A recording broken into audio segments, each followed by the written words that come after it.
Le Paris Saint-Germain, avec autorité, relance tout dans la poule C de la C1 qui voit 12 clubs accéder au Gotha du foot européen.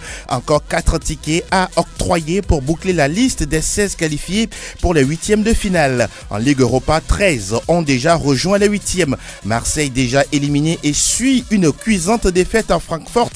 4-0. Les coupes européennes sont à l'honneur dans la première partie.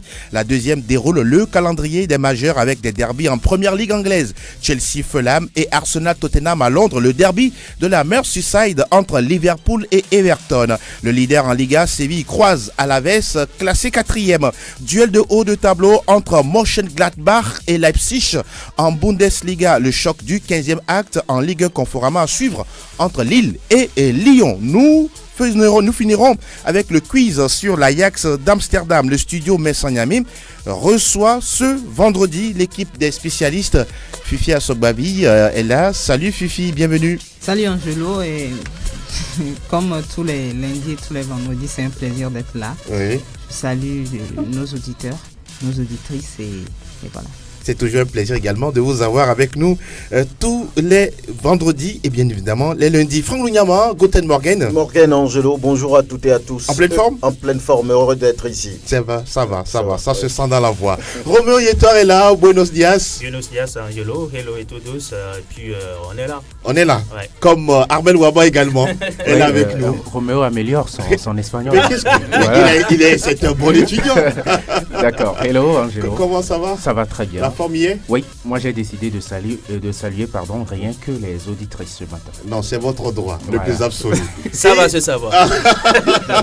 Et nous accueillons également un confrère comme invité ce matin. Il a pour nom Wisdom Ama de Métropolis. Salut Wisdom. Oui, bonjour Angelo, je salue fidèlement les auditeurs de cette émission et je suis heureux également de partager ce plateau avec vous. Merci d'avoir accepté notre invitation. C'est un plaisir. Nous saluons également le réalisateur de la vidéo de cette émission, Elom Adovon, sans oublier Théo Ajavon qui est à la mise en onde. Je suis Angelo Folikwe, recevez nos salutations. Excellentes conditions d'écoute à toutes et à tous. PFE, bienvenue.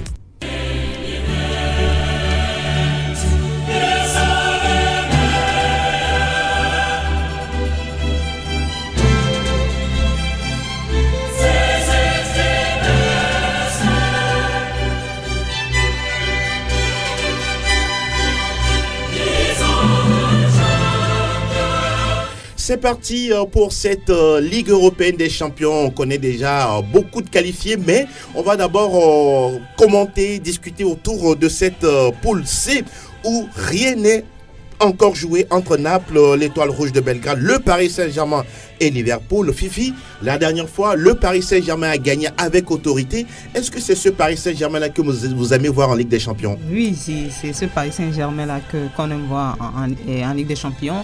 Une équipe décisive, une équipe engagée, une équipe avec beaucoup d'envie et du début jusqu'à la fin justement, et c'est ce qu'on a vu avec le Paris Saint-Germain qui a décidé vraiment de jouer au football et on n'a pas retrouvé Sadio Mané, Firmino ou encore Salah dans cette rencontre. C'est vrai que c'est sur Sadio Mané qu'on fait le penalty, mais Salah, Firmino dans cette rencontre ont été inexistants, toute l'équipe même de Liverpool, et donc c'est comme ça on aime voir le Paris Saint-Germain. Maintenant, est-ce que ça va continuer comme ça? Parce qu'avant ce match, le Paris Saint-Germain était dos au mur et le Paris Saint-Germain devait forcément gagner si il veut continuer l'aventure européenne ou bien l'aventure en Ligue des Champions. Et on a vu que le Paris Saint-Germain a su réagir. Peut-être le discours aussi est passé. On parle du bien de Tourelle par rapport à ce match. Maintenant, on attend encore le dernier match de ce groupe du Paris Saint-Germain pour se dire réellement que le Paris Saint-Germain est en train de grandir là. Mais comme vous étiez en train de le dire, je crois que Belgrade, c'est quasiment fini pour Belgrade pour la Ligue des Champions. Maintenant, Belgrade ne peut penser à la Ligue Europa. Dans cette poule, Belgrade a 4 points. Hein. À 4 points. Et puis Belgrade n'a pas encore perdu à domicile. Voilà. Donc, il faut en tenir compte. Roméo Yetor, on parle de victoire fondatrice du côté du club qatari. Quel est votre avis là-dessus? Je pense qu'il ne faut pas trop s'enflammer par rapport à cette victoire. C'est vrai que Paris Saint-Germain aujourd'hui fait partie des équipes qui ont des talents.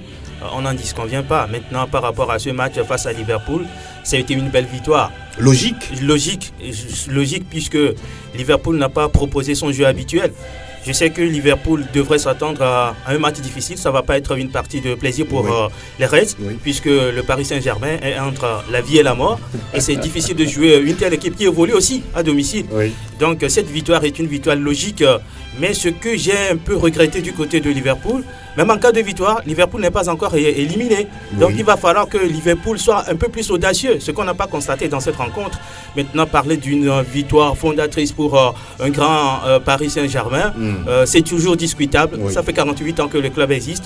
C'est pas aussi trop, mais avec ses talents, on est un peu, on va dire, exigeant par rapport à la production de jeu de ce club. Mais je crois que c'est la meilleure prestation du Paris Saint-Germain cette saison. Oui, je vais ajouter quelque chose, c'est que on l'a toujours dit, si on le dit, c'est si les partisans du Paris Saint-Germain ou bien les responsables du Paris Saint-Germain le disent, c'est parce que depuis un moment, le Paris Saint-Germain a toujours du mal face aux grands. Et Liverpool est un grand. Liverpool était finaliste de la dernière édition. Donc on se disait, même la dernière fois, je disais, si le Paris Saint-Germain, toujours face aux grands, a eu beaucoup de problèmes. Le Paris Saint-Germain attendait une victoire référence face à un grand. Et ça c'est quand même une victoire référence. Mais comme l'a dit, en même temps, Roméo, il ne faut pas trop s'enflammer aussi. Il y a encore du chemin à faire. Et surtout qu'il y a ce match du côté de Belgrade, dont on doit se méfier. Un match qu'on ne doit pas perdre. Que le Paris Saint-Germain ne doit pas perdre. Vous le dites si bien, parce qu'il faut le préciser. Ici, c'est pareil. Franck Lunyama et Didier Buffon qui déclarent: nous avons envoyé un grand signal d'une équipe avec un grand tempérament. Oui, sur ce match, le Paris Saint-Germain s'est montré entre griffes comme un grand d'Europe, parce qu'on a vu un collectif qui a décidé d'aller chercher cette victoire, parce qu'un autre résultat que cette victoire compliquerait la vie au Paris Saint-Germain. Donc, je crois qu'ils ont bien su jouer le coup en comptant sur la vitesse d'exécution de Mbappé et de Neymar, qui rapidement ont fait la différence. Vous allez voir la dernière fois que le trio offensif de Liverpool, Mané, Salah, Firmino, était vraiment sous éteignoir. Ils n'ont pas réussi ce qu'ils réussissaient d'habitude. Donc ça a créé, on va dire, un vide dans le jeu offensif de Liverpool. Et Paris a su bien profiter de ce moment difficile, de ce moment d'inefficacité de Liverpool pour gagner ce match. Maintenant, je crois qu'on avait déjà parlé de victoire fondatrice. On avait fait la même chose quand le Paris Saint-Germain a battu le Barça. Oui, et derrière, donc je ne suis pas sûr qu'il faille encore parler de victoire fondatrice. C'est une victoire importante, d'accord, mais il faut se calmer et aller chercher un résultat à Belgrade. Parce que là, le club n'a pas encore perdu à domicile. C'est vrai que Liverpool est en situation compliquée avec cette défaite, mais tout reste jouable sur la dernière journée. Ah oui, la dernière partie de Franck est assez intéressante. Tout reste jouable. Surtout que cette équipe de Liverpool, c'est quoi? C'est Tourelle qui est plus fort que club ou qu'est-ce qui s'est passé selon vous? Oui, je pense que Liverpool avait un homme en état de grâce la saison passée, qui n'y est plus. Il est redescendu sur terre. Est-il momifié désormais? Oui, peut-être, on peut être tenté de le dire. Les statistiques sont là pour parler. Je pense que je rejoins Roméo, Fifi et puis Franck. Et surtout Franck qui parlait... Pour une fois, vous n'êtes pas souvent comme ça. Et surtout Franck qui parlait d'une prestation relative, entre guillemets. Parce que oui... Vous avez aimé le caractère du Paris Saint-Germain? J'ai aimé le caractère du Paris Saint-Germain parce que j'ai toujours estimé qu'une équipe qui visait la Ligue des Champions se doit de montrer ce genre de caractère. Seulement, j'ai trouvé que les Parisiens, à un moment, ont surjoué la scène. Quand vous voyez Marquinhos et puis Thiago Silva, ce n'est pas un ballon qui allait au fond de filet et qu'on a sorti, voilà. La réaction derrière, moi j'ai trouvé que c'était exagéré. Maintenant, ils ont quand même décroché une très belle victoire. Mais la plus grande erreur pour le Paris Saint-Germain, c'est de se croire déjà qualifié. Parce qu'attention, ils ont battu honteusement cette équipe de Belgrade à domicile qui aura à cœur donc de se refaire une dignité à la maison. Et on l'a si bien précisé, cette équipe-là, elle ne perd pas. Si Liverpool a été battu, si le Napoli a été battu, c'est parce que cette équipe, elle a une certaine valeur à domicile. Oui, on va faire un petit exercice peut-être plus ou moins compliqué pour vous. Dans cette poule, on a Naples 9 points, le Paris Saint-Germain 8 points, 6 unités pour Liverpool et puis 4 pour l'Étoile Rouge de Belgrade. Pas de qualifiés pour la Ligue des Champions, pas de reversant en Ligue Europa. Qu'est-ce que vous entrevoyez? Comme on le dit tous, c'est des clubs qui sont là, qui ont envie quand même de poursuivre cette aventure. Et voilà, la dernière journée va quand même permettre que ce soit à Liverpool ou au Paris Saint-Germain ou encore à Naples de se qualifier. Donc c'est presque les dés sont distribués. Il faudrait quand même faire bien son dernier match, que ce soit à domicile ou à l'extérieur pour chaque équipe selon. Donc je me dis c'est une poule vraiment compliquée, difficile à jouer pour cette C1. Ah oui, parce que là, toujours pas de qualifiés dans cette poule, c'est quand même incroyable. Il fallait attendre jusqu'à la dernière journée pour voir mais là, il faut à Liverpool gagner à domicile. Oui, Liverpool va recevoir Naples. Ce sera un match. Vous pensez que ça va être facile pour eux? Ce ne sera pas facile. On a déjà vu Naples jouer au Parc des Princes, même à domicile face à Liverpool. Ça a été un match difficile. Et maintenant, Liverpool aussi veut absolument gagner. Naples aussi, il y a derrière le Paris Saint-Germain. Donc, pour s'assurer une qualification, Naples aussi va vouloir gagner. 2 billets pour 3. Mais ce serait quand même catastrophique de voir Liverpool, finaliste de la saison dernière, être reversé en Ligue Europa. Naples, il faut un match nul à Naples. Naples, ça suffit. Un match nul au Paris Saint-Germain, alors que Liverpool doit absolument gagner. Je crois que Naples est dans une mauvaise posture. Oui. Parce que jouer son match de qualification à l'extérieur, vous pensez que ça va être compliqué pour eux? Parce qu'on connaît bien le stade de Liverpool. Oui.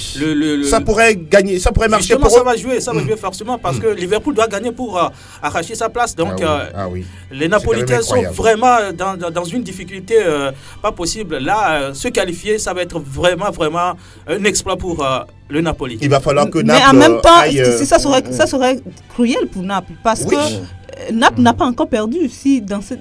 Oui. Non, pas du coup, parce que face au Paris Saint-Germain, c'est 2 matchs nuls. Face à Liverpool, c'est une victoire. Là-bas aussi, face à Belgrade, c'est victoire, un nul. Peut-être à la fin, ils vont regretter le match nul à domicile face au Paris Saint-Germain. Et souvenir, il y a quelques saisons, Naples a été éliminé en Ligue des Champions avec 12 points. 12 points en poule. C'est incroyable. J'espère que le scénario ne va pas se Au même moment, Porto sortait avec 5 points. Voilà.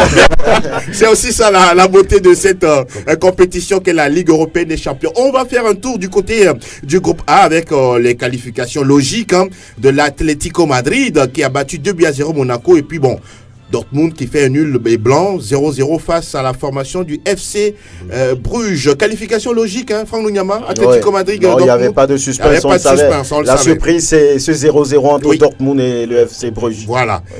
Tottenham qui gagne 1-0 face à l'Inter Milan. Et puis Barcelone qui s'impose 2-1 face au PSV.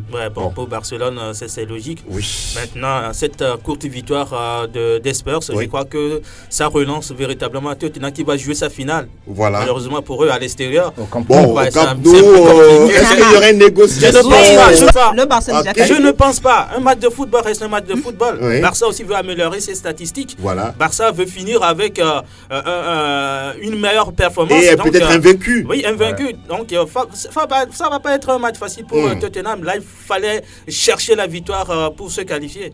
Mais ce serait plus facile pour l'Inter qui joue le dernier. En tout cas, ça va être compliqué face au PSV. Face au PSG, c'est plus facile pour l'Inter que pour Tottenham. C'est quand même curieux, cette équipe de Tottenham qui est belle à voir. Et puis l'Inter le mérite, à mon avis, plus que Tottenham. De passer? Oui, parce que cette saison en C1, on n'a pratiquement pas vu Tottenham. Mais c'est beaucoup plus concentré au niveau de la première ligue anglaise. On va s'intéresser à votre équipe Porto, qui a battu Schalke 3-1. Et puis le Lokomotiv Moscou, qui a pris le meilleur sur Galatasaray 2-0. C'est Schalke et Porto qui filent en 8e. Oui, justement, Porto qui a dominé les débats dans ce groupe. Et puis quand même, pour moi, la curiosité, c'est cette équipe de Schalke Nolfi qui a fait un début de saison pas trop fort, au contraire très très malheureux, mais qui a su quand même revenir, c'est bien. Et quand même, c'était le groupe le plus ouvert, à mon avis, dans cette compétition cette saison. Et donc voilà, tout était possible pour chaque équipe. Les deux ont su avoir le billet. Et on va s'intéresser au groupe E avec la démonstration du Bayern Munich 5-1 devant le Benfica. Et puis l'Ajax qui passe face à l'AEK Athènes 2-0, Franck Lunyama. Oui, on le savait aussi. La colère des Bavarois. Oui, il fallait se relever, il fallait déverser sa colère sur cette équipe-là, balayé 5-0. Il n'y avait pas eu une opposition en face, donc c'était quand même logique. Et puis de l'autre côté, l'Ajax qui va faire le boulot à l'extérieur. Malheureusement, à la fin du match, il y a eu, on va dire, des échauffourées. Tout à fait. Donc c'était des qualifiés logiques, rien à dire. Fifia Sogbavi, le groupe de Lyon, 2 buts partout entre les Guns et les Citizens dans un match totalement extraordinaire, magnifique dans le contenu, bien sûr. Les 4 buts ont été marqués en deuxième période. Oui, en deuxième période. Ouais. Et puis 2 buts contre 3, Offenheim face au Shakhtar.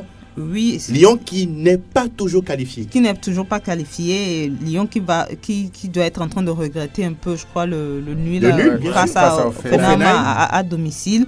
Mais lors de la dernière journée, Lyon va jouer Schalke. Oui. Le Shakhtar Donetsk. Le Shakhtar Schalke, Donetsk. c'est de l'autre côté. Oui, le Shakhtar Donetsk. Je crois que c'est en déplacement ou à la maison. C'est un déplacement. Là, c'est en Ukraine. Là, c'est compliqué. C'est compliqué. Heureusement et là, ça a déjà peur. Hein. mais en même temps, heureusement que Offenheim rencontre Manchester City et City va pouvoir faire le travail peut-être pour attention, parce que Donetsk gagne, il se qualifie. Voilà, parce que là, c'est très intéressant de le dire. C'est très intéressant parce que Lyon n'a enregistré que des nuls durant cette campagne. Puisque Donetsk a 5 points. Voilà. Donc si Donetsk gagne, Donetsk se qualifie. Vous avez tout dit. Je pense que la prestation de Lyon résume toute la forme, toute l'histoire, on va dire, de cette équipe rhodanienne en général. Parce que Lyon, c'est une équipe très inconstante. Une équipe qui arrive à décrocher. Elle a su tenir tête à City dans ce match. Justement, c'est ce que j'allais souligner. Comment est-ce que vous pouvez avoir 4 points sur 6 face au gros de la poule et attendre à la dernière. Ça, vous ne le comprenez pas. Je ne le comprends. Surtout qu'il y a possibilité que Lyon, à la fin, soit éliminé. Voilà. Oui, ça peut arriver. Olas ne veut pas vous entendre. On ne peut pas comprendre, c'est vrai ce qu'il dit. Lorsque vous prenez 4 points sur 6 face au super favori du groupe, Manchester City, et puis face à Shakhtar, face à Offenheim, vous laissez passer des points dans les dernières minutes. Complaisance. Bon, peut-être, je ne sais pas, gestion de fin de match. Vous allez voir que Lyon a toujours mené et puis il s'est fait rattraper. Donc, c'est regrettable si cette équipe. Lyon qui est à l'image de certains clubs au Togo. Oui, mais bon, peut-être que cette histoire, cette tension entre l'Ukraine et puis. Olas s'en parle déjà. Qu'on va peut-être délocaliser le match, qui sait. On attend de voir. On verra. Le groupe du Real Madrid, le patron, le triple tenant du titre, qui était du côté de Rome, qui a gagné 2-0 face au Giallorossi. Le boulot est fait par les Madrilènes, qualifiés naturellement. Oui, ils sont qualifiés, vous savez. Avant même le coup d'envoi de... On peut le dire. Parce que Victoria Pilsen avait déjà battu le CSKA Moscou. Oui, c'est quand même le favori de cette compétition, vu que le Real Madrid a remporté déjà 3 fois cette compétition et joué à Rome. Oui. C'est vrai, ça ne va pas fort en championnat pour le Real, mais en C1, c'est comme c'est une histoire de moi, je t'aime moi non plus pour cette équipe-là. Elle est favori pour vous, cette équipe du Real Madrid, cette saison? On peut le dire, malgré tout ce qui se passe autour dans ce club aujourd'hui, le Real reste favori de cette compétition parce que pour l'avoir remporté déjà 3 fois, et les stats sont là, ils sont en train de se qualifier avant la dernière journée, donc c'est possible. Vous avez tout dit, 3 fois de suite, il faut le faire avec cette équipe de la Casablanca. Le groupe H enfin, Manchester United dans la douleur. Dans la douleur, grâce à Marwan Fellaini. On a l'impression que du côté du United, il faut se coiffer désormais. Et Manchester, maintenant, tous les matchs, c'est dans la douleur. C'est quand même triste que chaque fois maintenant... Comment vous l'interprétez, cette situation? Que Manchester... Oui, c'est une situation déplorable. On a toujours parlé de Mourinho, son système de jeu qui ne fait pas jouer les joueurs sur leur vraie valeur et tout ça, et on voit ça sur le terrain. Le plus important pour Mourinho, c'est qu'à la fin le Manchester gagne, et même que ça soit vous suivez cette dernière fois, cette dernière déclaration à chaque conférence de presse? Non, c'est du Mourinho craché. Il fait l'apologie de son CV. Oui, il dit tout le temps. J'ai déjà gagné 3 fois la première ligue. Il raconte tout ça tout le temps. Maintenant, on remarque quand même que Manchester, certes, s'est qualifié pour le tour suivant, mais chaque match de Manchester, c'est quand même... Est-ce que ce genre de prestation augure quand même un bel avenir pour cette équipe? Non, pas du tout. On a vu l'année dernière avec Manchester United, c'est comme ça, dans la douleur, et Manchester s'est fait éliminer par un club qu'on n'attendait pas du tout. Et c'est ce qui s'est passé la dernière fois. C'était Séville. Exactement. On se disait que Wissam Ben Yedder est passé par là. est passé par là à domicile, justement. Et donc, moi, je me dis, à force de jouer comme ça, on risque de tomber dans son propre piège et se faire avoir. Mais maintenant, on verra jusqu'où ira Mourinho avec ce système. Les Young Boys qui ont perdu, certes, 0-1. Et puis Valence qui a courbé les chines sur le même score face à la Juve de Cristiano Ronaldo. Vous pensez que cette Juve aussi est un super favori pour cette compétition? Bien sûr, d'autant plus qu'ils ont maintenant, pour moi, l'un des 2 meilleurs joueurs au monde, Oui. Cristiano Ronaldo. Je pense qu'il est venu pour aider cette Juve-là à avoir ce titre qui fuit la Juve depuis des années déjà. Il ne faut pas oublier que la Juve a déjà joué 2 finales et l'a perdu. Voilà, donc pour le moment, tout n'est que formalité pour cette équipe et donc les choses sérieuses vont commencer en 8e de finale, en quart. Et on va faire un petit récapitulatif au niveau des qualifiés. On retrouve déjà l'Atlético Madrid, le Borussia Dortmund, le FC Barcelone, Porto, Schalke 04, Bayern, Ajax, City, l'AS Roma, le Real Madrid, Manchester United et la Juventus de Turin. Les 4 billets pour la suite vont être donnés au soir du 11 et du 12 décembre prochain. La Ligue Europa qui a également livré 13 qualifiés depuis hier. On va les citer, voilà, il y a le Bayer Leverkusen, le FC Zurich, Red Bull Salzbourg, Zenit Saint-Pétersbourg, Dynamo Zagreb, Fenerbahçe, Arsenal, Sporting Portugal, Betis Séville, Eintracht Francfort, Lazio Rome, Dynamo de Kiev et puis Chelsea. Y a-t-il une surprise? Non. Red Bull. Non. Salzbourg. Vous pensez? Oui, Non, il y a Salzbourg, C'est déjà la demi-finale. C'était la saison dernière. La surprise aussi, c'est l'élimination de Marseille. Voilà, L'année dernière, le oui. finaliste. Marseille qui n'a qu'un petit point après 5 journées. Incroyable. C'est quand même pas imaginable parce que là, il faut vraiment dire que cette fois, l'Olympique de Marseille n'a rien montré. C'est le flop de cette compétition. Oui.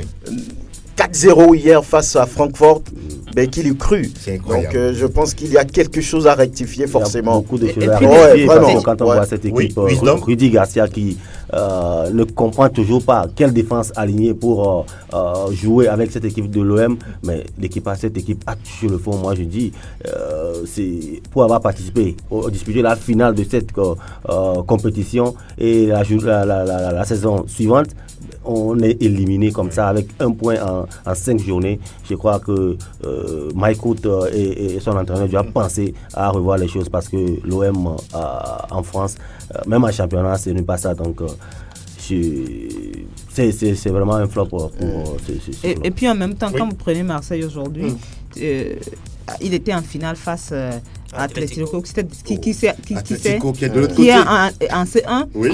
Il avait rencontré Salzbourg, je crois. Salzbourg qui se qualifie. Alors que lui, il était en finale la saison dernière. Vous ne comprenez pas. Ce n'est pas normal. Pas du tout. Ce n'est pas du tout normal. Pour une Parisienne, ça se comprend. Et puis quand Wisdom parlait tout à l'heure de la défense, il ne comprend pas comment. Quel recrutement vous avez fait? Voilà. Qu'est-ce que vous avez cherché pour quel joueur avez-vous cherché pour renforcer cette défense? Mais on peut toujours se baser sur le noyau, sur les anciens joueurs pour faire une belle petite. Non, déjà l'année dernière, Rolando même, c'était un flop à Marseille. Il y avait seulement Rami qui essayait quelque chose. Maintenant, qu'est-ce qu'on a fait? On a amené Strootman. Mais avec Rolando, Marseille a souvent gagné. Justement. Rami, plutôt, pour moi, c'est le flop. C'est un véritable avec flop, des pénaltys et des buts contre son camp. C'est un mondialiste. Non, je pense au-delà de... on parle de Marseille, mais il faut parler de l'adversaire également. Parce que cette équipe de l'Eintracht Francfort, ce n'est pas une surprise, mais pour moi, c'est la révélation cette année. Qui a pris 6 points sur 6. Justement, c'est la révélation. C'est une équipe très forte, qui joue très offensif, qui marque beaucoup de buts. Le Fortuna du Düsseldorf, c'est quelque chose. Donc, c'est une équipe peut-être qu'il va falloir commencer à suivre et puis à respecter un tout petit peu. Et il reste encore 3 billets à délivrer du côté de cette Ligue Europa. Ce qui est sûr, Marseille n'aura pas de billets. Qui n'est toujours pas mort pour l'instant. Il y a le Milan AC, Séville, Standard Liège, Rennes également qui est en course pour un billet qualificatif. Le Bate Borisov et puis PAOK Salonique. On attend de voir tout ça au sortir de la 6e et dernière journée des matchs des phases de groupe. Oui, vous voulez ajouter quelque chose? Oui, on ne peut pas être reversé dans un autre. Non, pas du tout. Il n'y a plus notre compétition. Ça arrive, hein.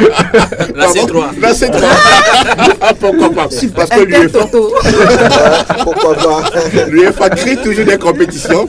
Donc, pourquoi pas? Ça peut arriver. Fini pour les coupes européennes. Et cette fois-ci, nous ouvrons la fenêtre des majeurs.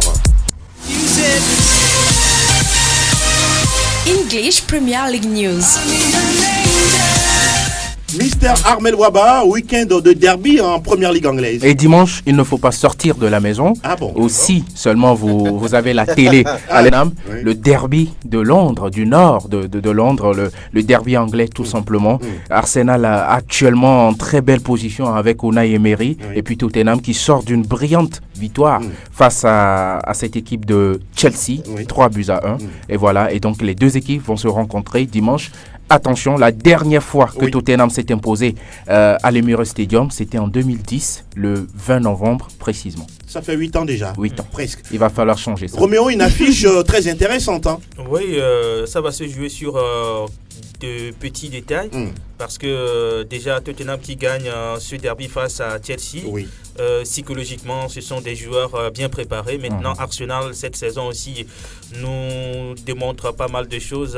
2 victoires, en fait 2 défaites d'affilée, puis les victoires se sont enchaînées avant de connaître un coup d'arrêt en cours de chemin. Je crois que ces 2 oppositions, 2 équipes qui sont dans une très bonne dynamique. Maintenant, Tottenham gagne, améliore son classement et relègue un peu en arrière Arsenal. Ça va être un match âprement disputé, surtout que les 2 équipes proposent un bon fond de jeu cette saison. Franck Lougnama, on a l'impression que Unai Emery, progressivement, trouve la bonne formule pour les Gunners. Oui, progressivement, je pense qu'il s'est bien intégré dans le football anglais et surtout... Doit-il encore dire les viewers ou the players? Bon, ça dépend de lui. C'est plus facile. Donc, par rapport aux joueurs qu'il a, je pense qu'il a petit à petit mis en place un schéma qui va bien pour le moment. Et sur ce match, ou bien par rapport à ce match, il a reposé certains joueurs cadres.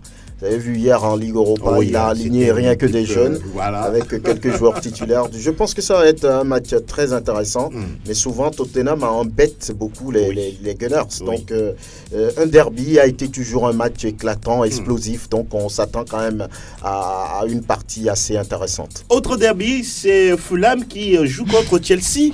Si je ne me trompe pas, Fulham qui a gagné récemment en première ligue. Oui, c'est un derby, Fulham-Chelsea. Non, en soi, c'est un derby de Londres.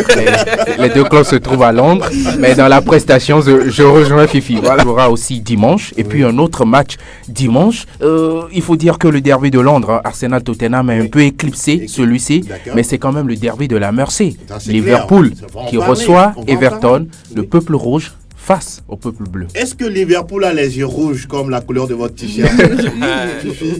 Liverpool revient de Paris avec une défaite, va vouloir en tout cas revenir rapidement dans le sens de la marche et gagner à domicile. Je crois que Liverpool a les moyens, psychologiquement ça va, s'ils reviennent sur terre avec tous les joueurs qu'ils ont, ils ont les moyens quand même de venir à bout de cette équipe d'Everton qui n'est pas une mauvaise équipe en soi depuis quelques saisons maintenant, qui essaie de proposer du bon jeu aussi. Mais pour moi, en principe, ça devait passer pour Liverpool. Autre match, on va s'intéresser aux 2 Manchester rapidement. Oui, United en déplacement à Southampton. Attention, c'est une équipe qui se doit d'avoir beaucoup de points. Un nouveau chemin de croix.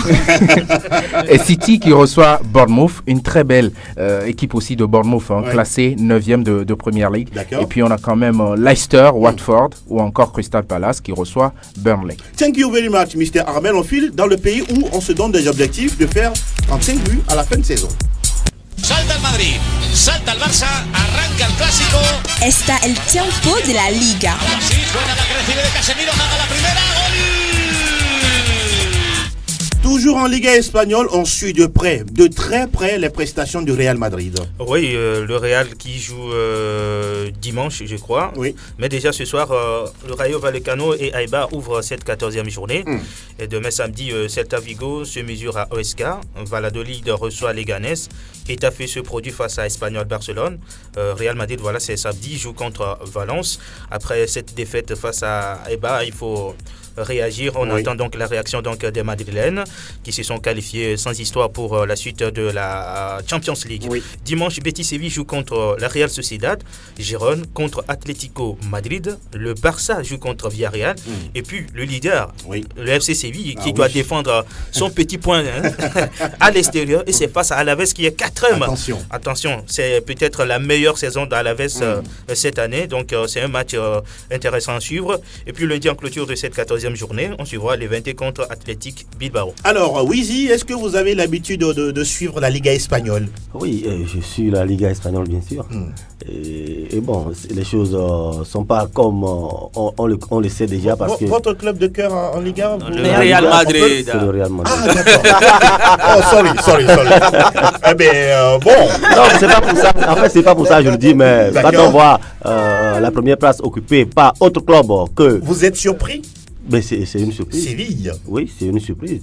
C'est une surprise parce que le FC Barcelone est là. Et le Real Madrid est là également. Donc, Atlético, voilà, est là. Et c'est les trois clubs qui nous ont habitués au trio de tête de ce classement. Donc, Séville qui est là cette saison. C'est une surprise. Votre avis sur l'état de méforme de ces joueurs du Real Madrid après les 3 sacres consécutifs en Ligue des Champions? Non, mais c'est quand même la fatigue qui se fait sentir. Il y a des joueurs qui ont presque tout gagné avec le club. Et c'est vrai, la machine à marquer est partie. Et ils n'ont pas su le remplacer valablement parce que Benzema, Bale et Asensio, à eux trois, ne marquent pas le but que marque Cristiano Ronaldo. Aujourd'hui, il est parti de l'autre côté de la vieille dame. Donc, le président, justement, doit penser à le remplacer. Au lieu de ça, il a amené un gardien dont on n'en a pas trop besoin, mais bon, il est là, donc le Real va tellement souffrir pour revenir à son niveau. Ah oui, en tout cas, c'est difficile, pénible pour les Socios cette saison, même si ça ne reste quand même un championnat où tout est encore possible. Et pour le Real, le Barça, l'Atlético Madrid, et pourquoi pas Alaves, qui peut également finir, on ne sait jamais, champion du côté de la Liga espagnole. Muchas gracias, señor Yetor. On file de l'autre côté. Herzlich willkommen zum Bundesliga. Alles über Bundesliga. Dans le championnat d'Allemagne, oui, il y a également un choc en haut de tableau entre Mönchengladbach et une autre équipe, Franck Lunyama. Oui, entre Leipzig et Mönchengladbach. Leipzig qui reçoit ce club. Je pense que ça va être un match assez disputé. De grands clubs qui ont envie quand même de briser un peu la tradition au niveau de la Bundesliga. On verra bien ce que ça va donner. En tout cas, ce week-end, ce sera un match programmé sur dimanche. Et comme toujours, ce soir, il y a un match à jouer, Düsseldorf, qui se réveille un tout petit peu et qui reçoit Mayence. Et puis demain samedi, Werder joue contre le Bayern. Pas très bien en ce moment. Dortmund, le patron de cette Bundesliga, reçoit Fribourg. Stuttgart a rendez-vous avec Augsbourg. Hannover 96 du Togolais Ilas Bebou joue contre Hertha Berlin. Hoffenheim, Schalke 04. Et puis on aura un match entre Francfort et Wolfsburg. Et pour la fin de cette 13e journée, lundi, Nuremberg joue contre le Bayer Leverkusen. Alors, ça se dit du côté du Bayern, comme quoi on aimerait voir Arsène Wenger sur le banc bavarois. Est-ce que ce sont des nouvelles à prendre au sérieux? Oui, ça se dit, ça alimente les grandes lignes des journaux, on va dire allemands. Et si le très sérieux des Bild a donné l'information, ça veut dire que on y pense. On y pense parce que beaucoup estiment aujourd'hui que Niko Kovac n'a pas encore, on va dire, la trempe, l'envergure pour diriger un club comme le Bayern de Munich. Vous savez, on ne badine pas avec les performances là-bas. Lorsque vous voyez les Uli Hoeneß, les Karl-Heinz Rummenigge qui sont des légendes là-bas. Donc, je pense qu'on veut rapidement rectifier les choses et on pense quand même à l'ancien entraîneur d'Arsenal. Lui-même, il a dit qu'il revient au boulot, mais pour l'instant, il ne sait pas où. Il met un peu de doute autour puisqu'il est sollicité ailleurs aussi. On a parlé de lui-même à Manchester entre-temps. Justement. Donc, je pense que pour le Bayern, ça peut être sérieux si The Bild en parle. Oui, J, vous voulez réagir par rapport à ça? Oui, je pense quand même que si le club pense à amener Arsène Wenger, c'est peut-être le laisser développer ou faire confiance aux jeunes, parce que là-bas, quand on voit l'équipe offensive de cette formation-là, Robben, Ribéry, Lewandowski, c'est la quarantaine.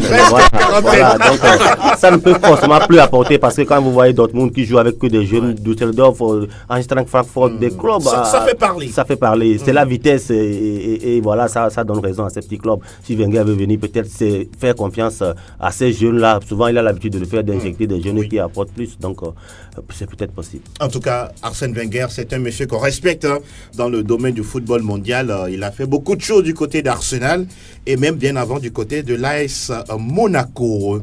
Fini pour la Bundesliga et cette fois-ci, direction le pays du Ballon d'Or.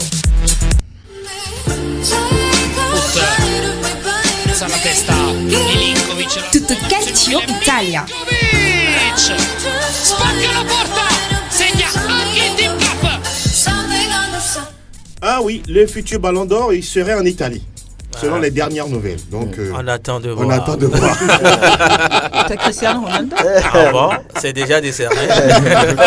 C'est celui à qui on pense. On va le mettre au conditionnel. Ce n'était pas une affirmation. On va s'intéresser au 14e chapitre de la Serie A italienne qui démarre samedi avec Spal Ferrara qui reçoit Empoli. La Juventus qui est en déplacement du côté de la Fiorentina et puis la Sampdoria qui joue contre Bologne. Tous ces matchs ont lieu samedi. Dimanche, le Milan AC reçoit Parme et Torino accueille Genoa. L'Udinese est au révélateur de Sassuolo. Frosinone joue contre Cagliari. Chievo Vérone accueille la Lazio Rome. Et puis, on ne sait pas si c'est un choc ou un match intéressant à suivre entre l'AS Roma et l'Inter Milan. Ça vous dit quelque chose, Armel? Oui, la Roma sur l'équipe sur laquelle je comptais déjà, face au Milan, c'est ça, mais qui a perdu, qui m'a déçu. J'espère que vous n'avez pas parié. Non. Mais l'Inter, c'est une forte équipe, une très grande équipe de ce championnat-là. C'est un niveau pas très loin de la Juve, donc d'autant plus sérieux ce match pour la Roma. On va s'intéresser à ce match également de Napoli qui, est en déplacement à Atalanta. Il va falloir quand même faire le maximum de plein de points avant cette fatidique journée au niveau de la Ligue des Champions. Ce sera Anfield Road face à Liverpool. Oui, et puis le Milan doit faire très attention. Oui. C'est Parme, mais c'est Gervinho en face. Gervinho qui est en forme, qui marque but sur but à chaque journée de championnat. Voilà. Vous le dites si bien. Et l'Inter Milan qui peut compter sur Keita Baldé, qui la dernière fois s'est offert un doublé. Et on parlait tout à l'heure de ce Ballon d'Or. Beaucoup penseraient que ça devrait revenir à Cristiano Ronaldo, mais d'autres également parlent de Luka Modric. Oui, ce serait déjà en début décembre, on aura des confirmations. Le problème, c'est est-ce que c'est une année civile ou c'est une saison sportive. Si on prend la saison sportive, je crois que la saison dernière, Modric, pour moi, mérite largement de gagner le trophée. Maintenant, si c'est une année civile, donc ça veut dire qu'on va tenir compte de tout ce qui s'est passé également après la Coupe du Monde. Et là, Cristiano Ronaldo est revenu en forme et en feu également. Donc, ça complique un peu les choses pour Modric. Ouais. Et on parlerait d'une absence probable de Lionel Messi dans le trio de tête. Oui, en c'est tout cas, une première. Oui, il y a toujours, on va dire, des surprises quand on parle de vote. Oui. Donc, ça ne serait pas... Et là, ce sont les journalistes. Oui, ce sont les journalistes. Donc, je pense que ce sera une première depuis des années et des années. Donc, voilà, Messi, tout le monde le sait, n'a pas réussi ce qu'il a toujours réussi sur les 3 dernières saisons où il a été stratosphérique, il a été extraordinaire. Ça a été un joueur venu d'une autre planète. Donc maintenant, après, on a vu d'autres joueurs. La Coupe du Monde a révélé les Mbappé, a révélé les Luka Modric. Cristiano Ronaldo n'a pas fait forte impression, mais il est revenu fort avec cette signature de contrat avec la Juventus, une marque but sur but. Donc je pense que ça peut être quelque chose de très important. Comme Fifi l'a dit, si c'est l'année civile qui a considéré, je crois que les cartes de Luka Modric sont un peu on va dire, brouillées. Ouais. Roméo? Oui, je pense la même chose. Maintenant, concernant Messi, c'est vrai qu'il n'a pas fait une très belle Coupe du Monde, mais bien avant la Coupe du Monde, en Liga, il a porté le Barça jusqu'au titre. Oui. Et puis, meilleur buteur européen la saison dernière. Voilà, et puis cette saison aussi, il a marqué pas mal de buts. Il est le deuxième meilleur buteur avec 9 réalisations. Exact. Déjà, il s'est exprimé. Maintenant, quand on prend Luka Modric et Varane sur ce début de saison, ils sont en dedans. Oui, des flops. Mbappé qui s'est révélé et qui continue toujours à confirmer donc tout son talent, je pense. Voir peut-être Mbappé dans le trio, je ne serais pas surpris. N'est-ce pas? Oui, Kylian Mbappé. Pour Lionel Messi et Cristiano Ronaldo, ce qui les tue souvent, c'est les compétitions.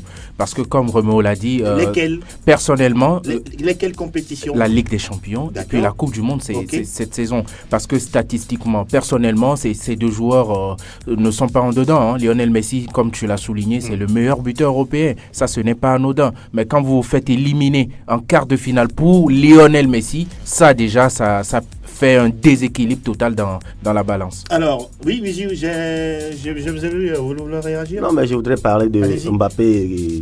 Bon, il est quand même assez jeune pour revenir aussi au devant de la scène. S'il fait partie peut-être du podium possible. Mais comme on le dit toujours, les deux meilleurs joueurs du monde, c'est Cristiano et Messi. Et Messi qui n'a plus la faveur des pronostics presque des votants ou selon nos analyses, ce qu'on dit déjà. Cristiano, moi je me dis, en plus qu'il marque des buts à la Juve, il participe beaucoup plus au jeu, il fait tellement de passes. Et du coup, Modric, on l'a dit, est en deçà de ce qu'il nous a montré lors de la Coupe du Monde. Oui. Et voilà, le début de saison, il faut amener ça et en tenir compte. Cristiano. Il ne sera pas au Final Four. C'est un paramètre à prendre en compte, n'est-ce pas? Aussi, oui. Alors que le Portugal hier. Donc, juste sans Cristiano. On va en parler largement lundi parce que le Ballon d'Or sera décerné par le magazine France Football le lundi prochain et on saura qui de Luka Modric, Kylian Mbappé, Cristiano Ronaldo ou entre autres Lionel Messi sera sacré. On verra tout ça. Modric. Voilà. Vous avez déjà votre choix. Modric. Bon, ça lundi. Fini pour la Serie A italienne. Direction Monaco, le champion. Et quel spectacle pour une dernière victoire. 100% Ligue 1, Conforama. Lacazette réussit le sien 28e but de la saison sous les couleurs de Lyon avant de quitter le club. Fifi, on a envie de parler de ce match entre Bordeaux et le Paris Saint-Germain, mais on pourra dire qu'il n'y aura pas photo dans cette partie, quoi. Ce sera la 15e journée. Oui. Et Bordeaux, le Paris Saint-Germain sera en déplacement.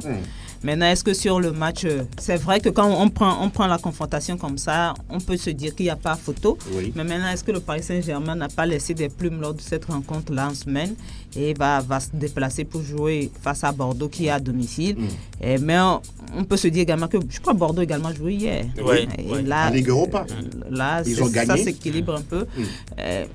Le Paris Saint-Germain est favori quand même de cette rencontre, mais attention, Bordeaux joue à la maison et Bordeaux aussi peut proposer quelque chose et pourquoi pas un match nul, espérer avoir un match nul, mais tout compte fait, le Paris Saint-Germain est favori quand même de cette rencontre. Il y a quand même également d'autres rencontres déjà en haut de tableau. Déjà ce soir, ce vendredi. Saint-Etienne joue Nantes. C'est un intéressant match également face à Nantes. À Nantes, Saint-Etienne qui est une très belle équipe depuis le début de la saison. Là, vu face à Lyon, Lyon a souffert avant de gagner à domicile 1-0, qui reçoit Nantes de Vaïd et qui revient également avec un certain... Qui a pris 11 points sur 15 possibles. 15 possibles, avec un certain Salas. Oui, Salah qui est pratiquement comme meilleur buteur, c'est ça, non?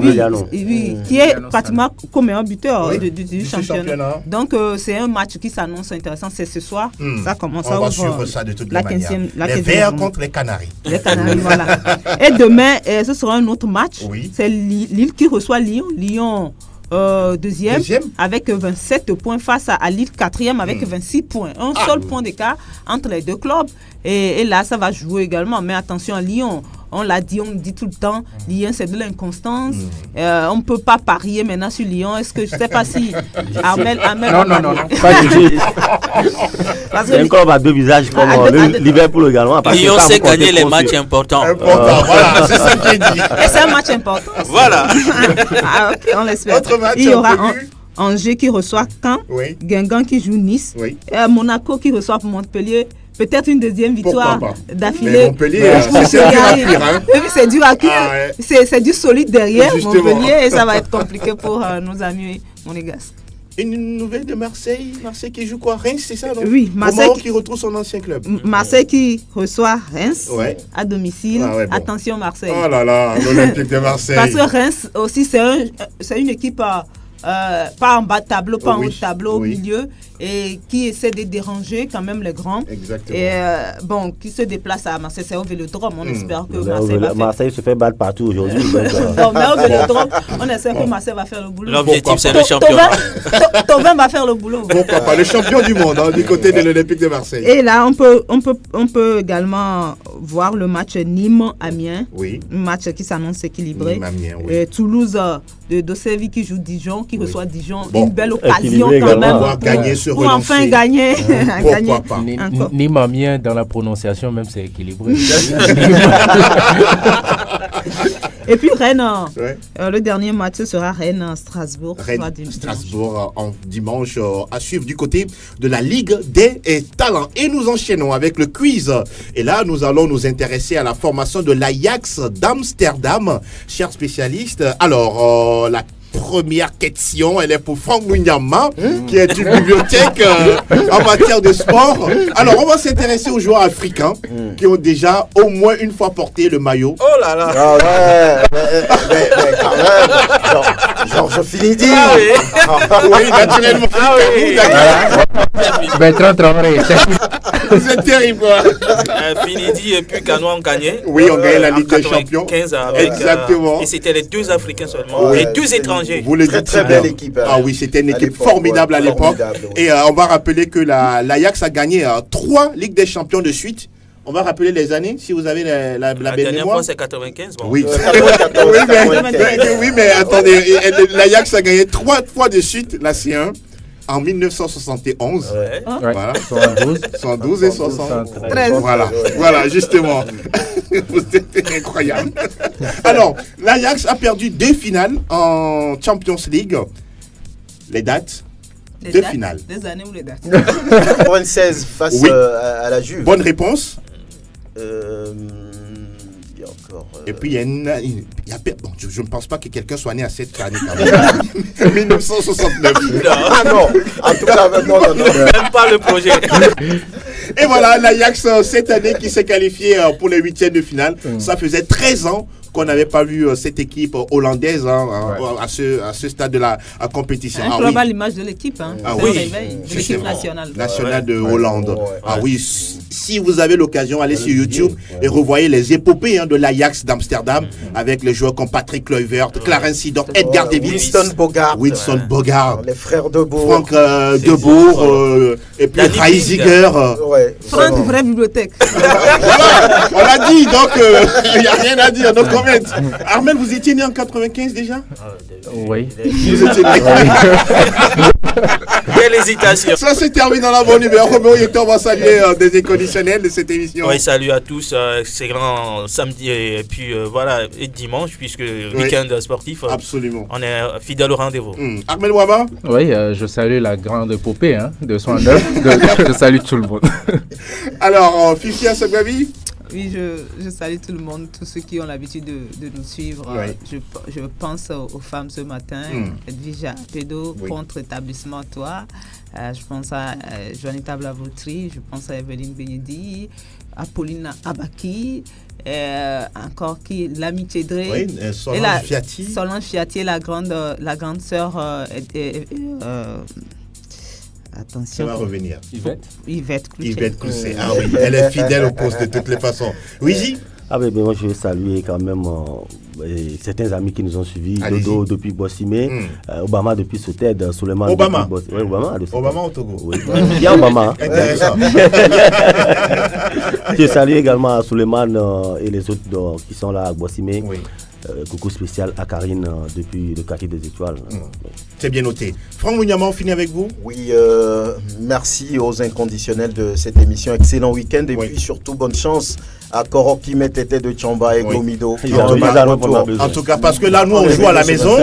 Et quand on joue à la maison... On ne gagne plus à la maison maintenant. Oh là là. Bon, ils ont intérêt à gagner de toutes les façons. Merci, Fifi. On a encore perdu à la maison. Merci, Fifi Passé.